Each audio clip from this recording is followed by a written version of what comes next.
students of Notre Dame of Marble University, and welcome to our Maristahan 2021. Today, we are going to have another advocacy talk on the topic, Marist Leaders as Advocates for Nation Building. My presentation for today will revolve around the following themes.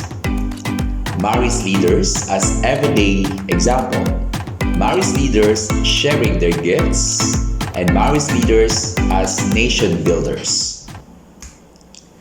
Talking about Marist Leaders as everyday example, we can only think of one person whom we can consider to be our leader, our everyday model of leadership, service, compassion for the young. No less than Saint Marcellin Champagnat, a man faithful to God in an age of crisis.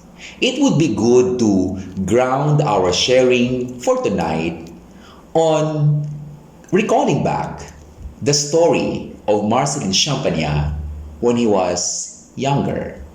And from his story, we can be able to draw out inspiration as to how we can also do the same, how also we can inspire our fellows, making Marcelin as our model and inspiration.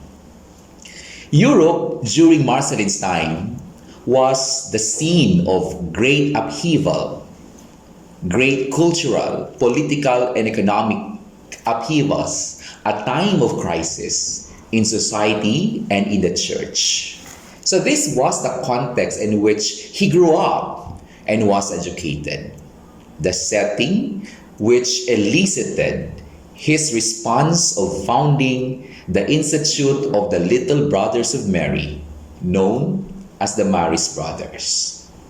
In his youth, Marl was the village where Marcelin was born. And if we try to describe the village, the setting, it shows backwardness and ignorance, as most adults and young people were functionally illiterate. Marcelin's father played an important role locally in this social movement, who also happened to be one of the most influential persons for Marcelin. His father is described to be intelligent, hardworking, enterprising, someone who contributed to his formation as a future citizen. His mother and his aunt are also the influential persons for Marcelin, who served as models and guides in strengthening his first step as believer to deepen his faith and prayer life and to awaken his devotion to Mary. Talking about Marcelin's intellectual formation proved to be extremely difficult for the lack of competent teachers during his time. In fact, Marcelin refused to return to the local school after just one day when he witnessed the cruelty of the teacher towards another students and devoted himself instead to his work on the family farm. It was almost an illiterate adolescent for Marcelin. Then, he generously answered God's call when he was invited to become a priest. What he lacked in the formal education, he made up with abundant common sense, strong piety, strength of character, practical skills, and unshakable determination. He entered the major seminary in Lyons for his spiritual and theological formation by priests who suffered during the French Revolution and its aftermath. So it was in this Christian and marial soil that the idea of Society of Mary was conceived and promoted by a group of seminarians, including himself. So from the start, he expressed his conviction that the society should include teaching brothers to work with children deprived of Christian education in remote rural areas because others were not going to them. It was in Lavala where Marcelin started his mission when he was appointed as curate at Lavala. If we try to describe the context in Lavala, the isolation of cultural poverty of people in this mountainous rural area immediately weighed on him. In the country as a whole, middle class, liberal, self-centered society was emerging, and the politicians were primarily interested in creating an elite who could furnish military, political, and economic leaders. Even in the church, there was little happening for pastoral care of young people in the countryside. The teaching profession was held in such low esteem and so poorly paid that it attracted only candidates whose ability and character left a lot to be desired. The Muntan experience is one of the remarkable encounters that has made a significant impact to the life of Marcelin Champagnat. John Baptiste Muntan, who at the age of 17 was about to die without ever having heard much about God. In the eyes of this adolescent, he saw the calls for help of thousands of other youngsters who, like him, were victims of tragic human and spiritual poverty. Marcelin, as an educator of our time, is said to be a man of practical vision, an innovator. From a young age, he had shown his enterprise and foresight. He was looking forward to life as a farmer and was keenly interested in raising and selling sheep. Yet, soon as he heard God's call, he redirected his enthusiasm and energy to preparing for mission as a priest. So we can say that Marcelin was born a teacher and a leader. He had attracted children and even adults to join in his catechism in Marist. In Lavala, the young curate transformed the parish by his welcoming and simple manner and by the constant quality of what he had to say during the catechism lessons on his Sunday sermons, linking faith and life. So he showed personal interest in each one of his young brothers, guided them spiritually, encouraged them to become qualified, and entrusted them with apostolic responsibilities. So he nurtured them an apostolic spirituality based on a sense of the presence of loving and faithful God, on leading a committed life, taking Mary as model and mother. His faith and eagerness to do God's will led him to realize that his mission is to make Jesus known and loved. He often said, "Every time I see a child, I long to teach him his catechism, to make him realize how much Jesus Christ has loved him."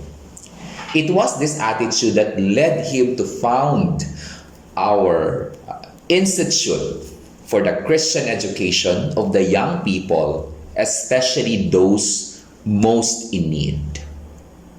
Talking about Marist leadership, or leadership by example, we look up to the qualities of Saint Marcelin Champagnat. So what are the leadership qualities of Marcelin Champagnat? Also, by trying to reflect on the story of Marcelin in his youth, in his adolescence, how he faced the challenges during his time and how he turned the challenges into an opportunity to become blessing and gift to the people, especially to the young. So like Jesus, Champagnat's determination and drive gathered followers to create the new religious community and teach people who could not afford education with passion. That's according to the document of the Marist brothers. Marcelin Champagnat showed Jesus-like qualities as he was a teacher, passionate about what he believed in, and was a very influential and a determined man. He was very realistic and pragmatic man, where his apostolic energy was due to his constant trust in God and Mary. His confidence in young people influenced his passion and drive for creating the brothers. These qualities, as well as his ability to relate and communicate with other people and giving people good example, helped others to develop humanly and spiritually. That is also taken from the Champagnat 2014 document. Talking about leadership by example, being Marist students or Marist leaders, we look up to Marcelin Champagnat as our good example, as our model. Now, I would like to give you the following questions for you to reflect or to think about. Can we possibly be Marcelin Champagnat in today's time? In our context today, considering our situation today, do we also attract people to do actions for the community, for the organization, for the school community, for other people?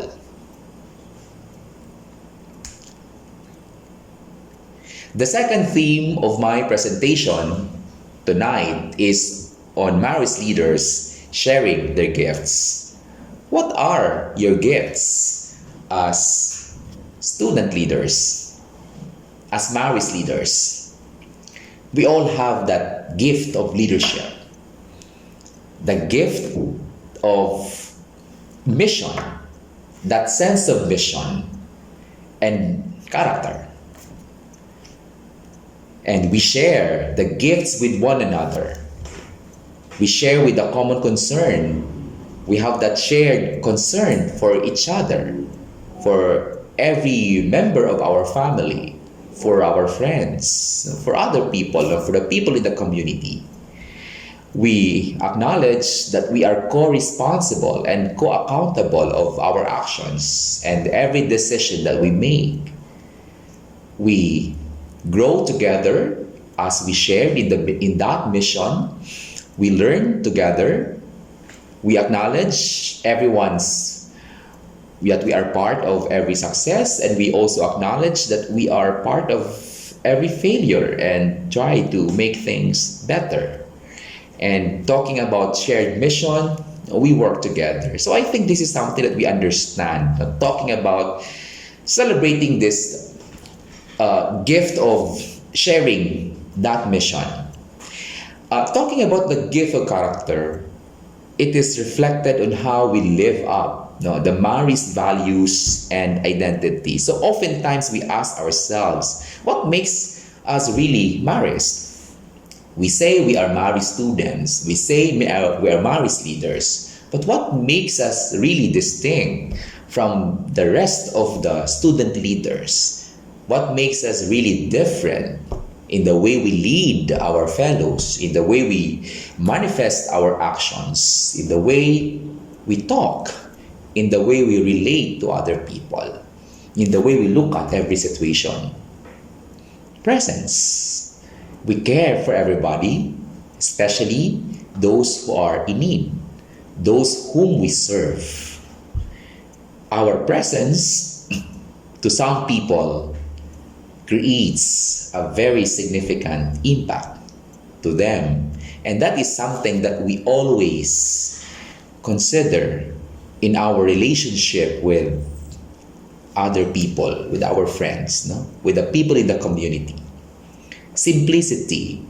We are genuine and straightforward in our actions, in our language, in the way we communicate, and the way we express ourselves. Family spirit. We relate to each other and to the young people, to our fellow young people in our care as the members of a loving family. So in our organizations, so we make everyone feel that they are part of the group, part of the organization. We trust each other. We believe that every member of the organization is capable, and every member of the organization has something to contribute for the success of the organization. So we trust one another. No? We empower one another. That is family spirit. Love of work. We are willing to roll up our sleeves in order to contribute in order to share what we can share in accomplishing a particular task. We love to work. It is in working that we find satisfaction, seeing people that we serve, seeing how we contribute our giftedness to the organization in order to achieve our goals, in order to achieve our objectives. I think that defines this value, love of work. We do something out of passion, out of love for making a difference, no, for the organization and for other people. Next, in the way of Mary. What do we mean by way of Mary?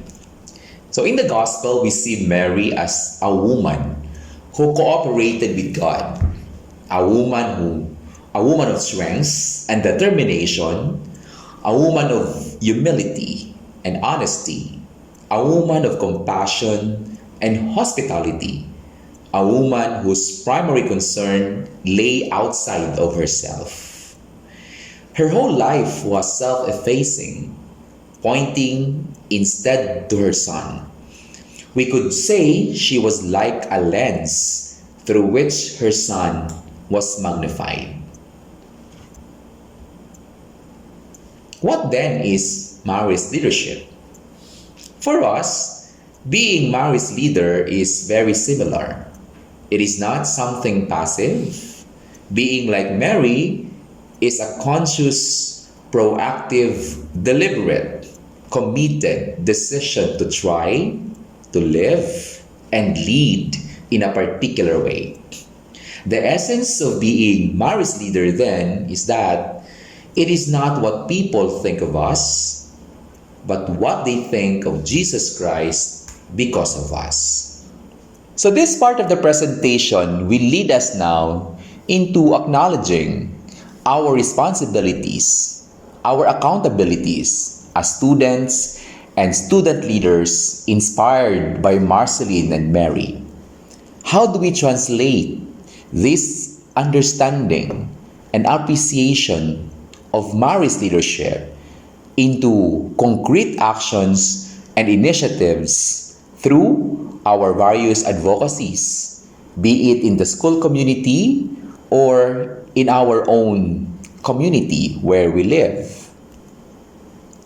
Let's begin with our individual manifestations, journeying through ourselves, acknowledging our own gifts, our strengths, our interest, our passion, and look into how we can translate now this passion into something concrete, something that would help other people, something that would probably help mediate a particular problem in our school, that affects our fellow students, or probably issues and concerns that we see in our community, and looking into our own strengths, looking into our gifts, into our passion, how we can possibly help. So we have our own, this is an invitation, okay, for our own efforts to build our personal advocacies, young as we are, inspired by Marcelin, inspired by Mary. How do we live up, that expectation being a Marist?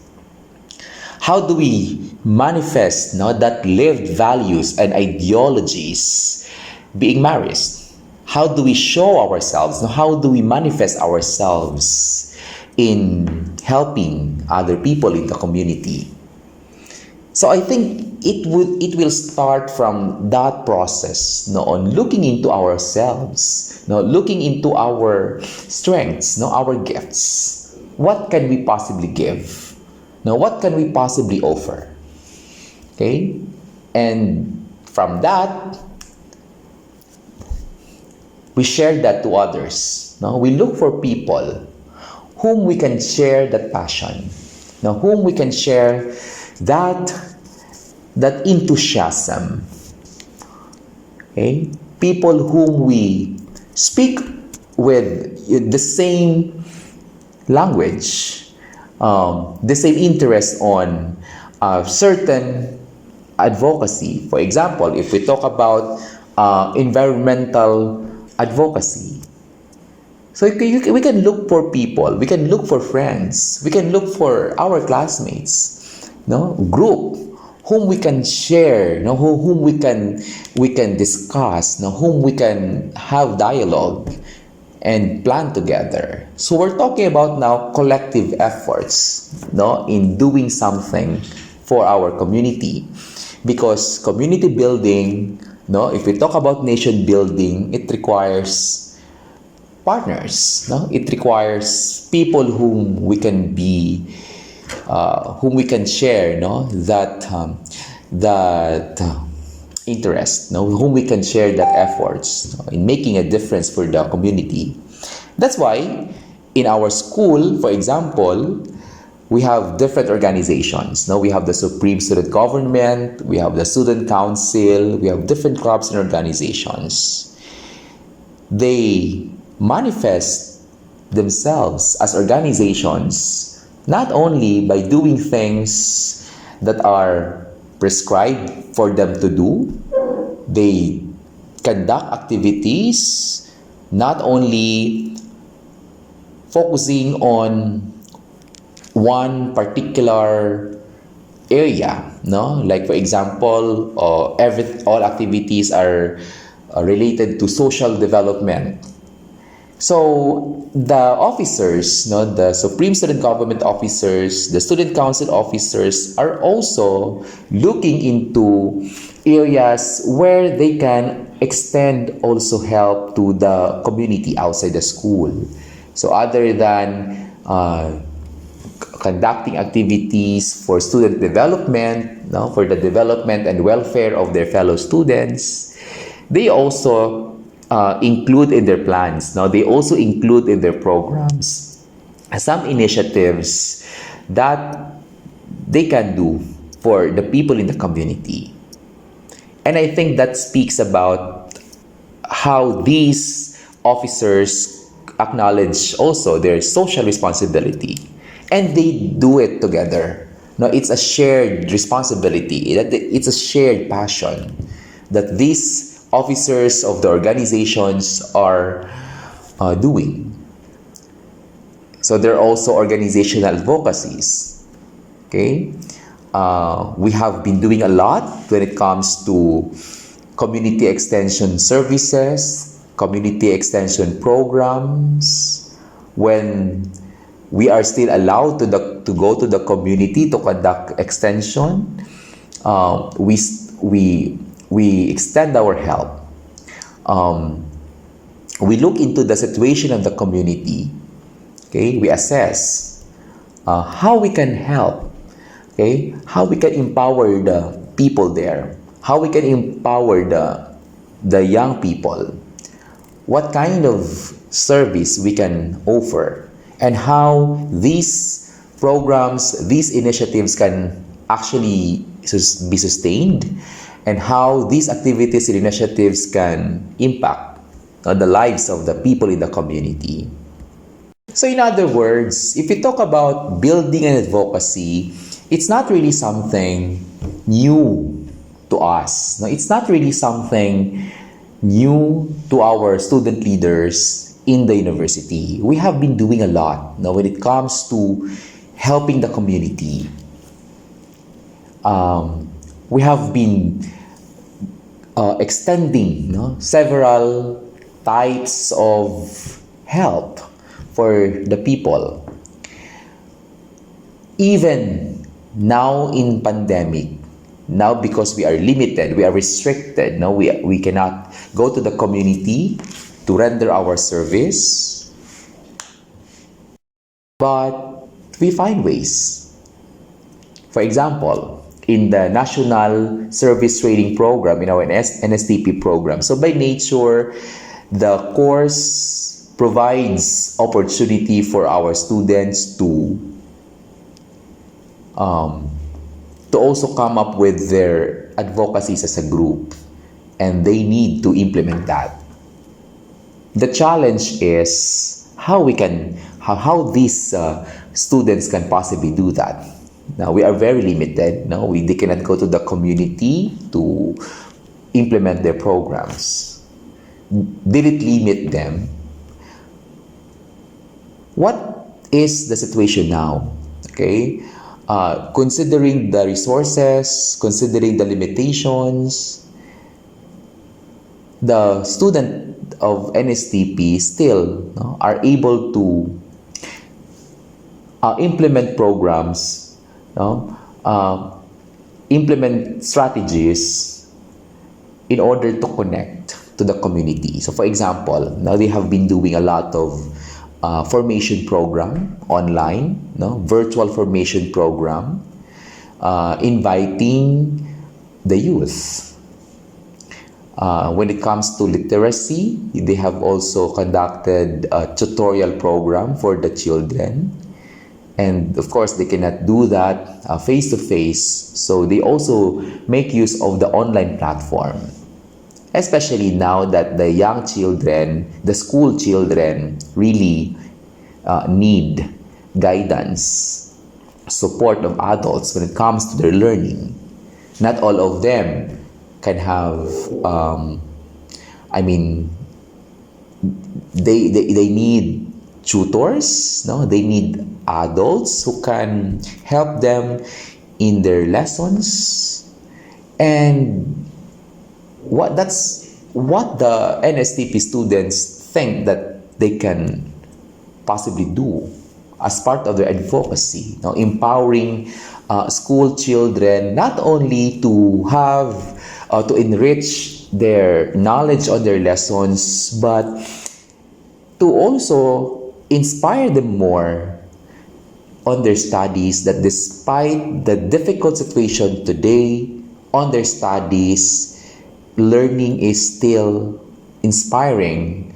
Learning is still a wonderful thing that they need to experience, that they need to pursue for their life and for their future. And I think that's the impact now that our students in the university have been doing in the NSTP program. While it is true that NSTP, for example, is a requirement, it's a course requirement, it's part of their curriculum. I remember this group of students who once thought of coming up with an initiative to provide avenue where they can just talk freely, avenue where they can just share their challenges, share their worries, their doubts, share their problems things that bothers them, things that made them worry on their day-to-day life as a student, considering the difficult situation now. So it all started with that simple talk on coming up with something, providing avenue for students with this who are experiencing this kind of dilemma or challenges. No? And so what happened? They thought of organizing themselves. Okay, they approached me. They seek for the support of the office if they can possibly come up with that kind of activity where they can just gather as peers, as friends, and share their stories, share their worries, and someone will share, someone will listen, someone will inspire, and then that's it. Until such time that it transformed into it becomes a weekly activity of this group of students, and every week that they conduct this activity, a lot of students are a number of students are joining in, okay, because they find the initiative to be helpful on their mental health, until such time that it became a program of these student leaders. So now it is called the Marist podcast, where these students are just listening to one another. Now, as simple as that, listening to one another. What's the purpose of that? Okay? Because in the situation of the young people now, with the difficult situation now, with all the adjustment and all the concerns that most of the students are facing now, perhaps they just need an avenue where they can also feel the presence of friends, presence of some people who are willing to listen to their stories. And that's why, that's the only purpose of that. And the advocacy there is to provide avenue for students' mental welfare. And it continues up until now. Okay? The students are still doing that. And they keep inviting students to join. And we hope, this group of students hope that it will continue and it will grow and more students would be willing to participate. So I think that's a very simple initiative, simple action, but it may mean a lot, so much for some students, by just providing them avenue, okay, by just providing them that platform where they can feel the presence of others. So you see, it doesn't have to be huge. When you talk about advocacy building, if you talk about community or nation building, it does not have to be very huge. You can start small. It can be simple. But you see, it will create a significant impact to the life of the students, the life of our peers, the life of other people. So I think that is the invitation. I think that is a challenge. Can we do that? I hope, I think, I believe. We believe. We can, by just looking around us. Okay, what are the things that bother you? What are the things that you find difficult? What are the things that disturb your fellows, the young people, the children? And looking into your own gift as a student, your strength as a student, what you can give, what you can share, and look for people who share, the same interest with you, the same passion with you, the same enthusiasm as that of yours, and turn it into a concrete action, turn it into a wonderful experience of helping and reaching others. I think that's the meaning of advocacy building. Okay? Because no person, I think, is too poor in everything, not being able or not capable of sharing to others. We can share. No, there's something in us. We have gifts. We have strengths that we can give and we can share to others. We can start from that. Okay. So just last year, another group of student leaders who also come together and discussed. They had a brainstorming on how they can also help, and reach out other young people in the community, especially those who are out of school youth, because they realize that they have already been doing a lot for school children. Okay, but what about for those who are out of school youth in the community, because there are still a lot of young people in the community who are not in school. So they thought of something that they can concretely do in order to help, in order also to manifest their being Marist.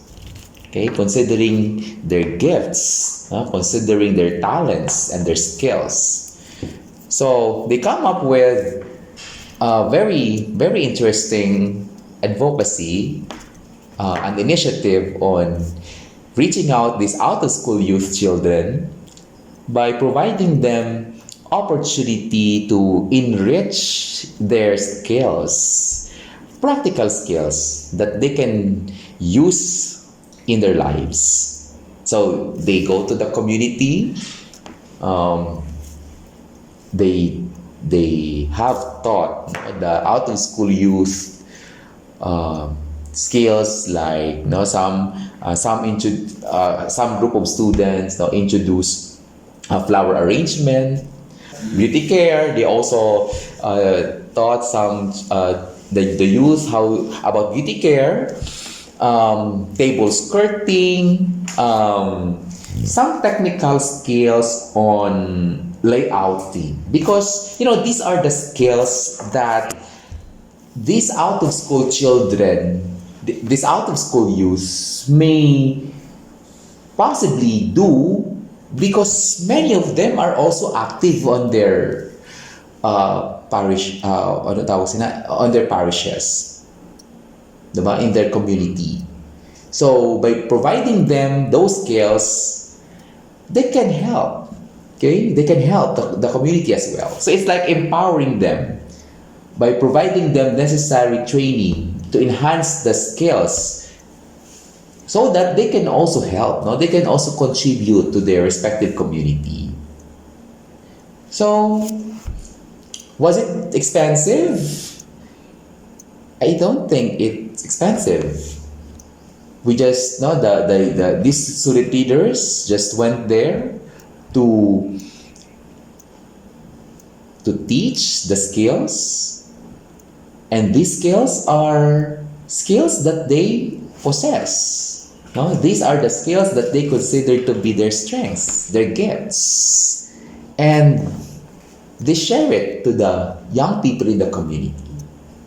So that's what exactly I was saying, that it would be good to start journeying with yourself, looking into your strengths, your giftedness, and how you can share that Because I think that would be the next question. Will it be costly? No, will it be expensive? Okay? So something that you need to consider. To end my presentation, so these are my thoughts now. Now in this time of pandemic, what are we young people, students, student leaders called for to do as inspired by our identity as Marist students? We can keep what we usually do. We just need to adapt to the new normal.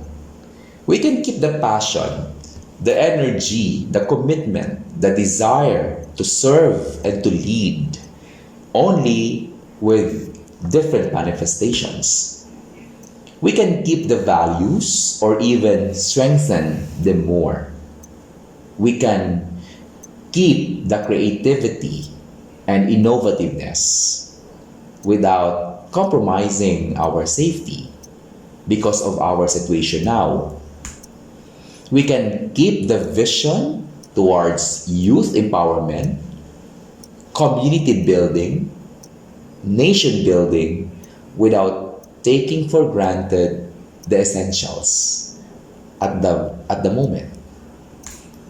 We can always keep that promise of making a difference, only that we just have to be realistic with our situation now, and we can continue to be everyday Marist through our thoughts, words, and through our actions.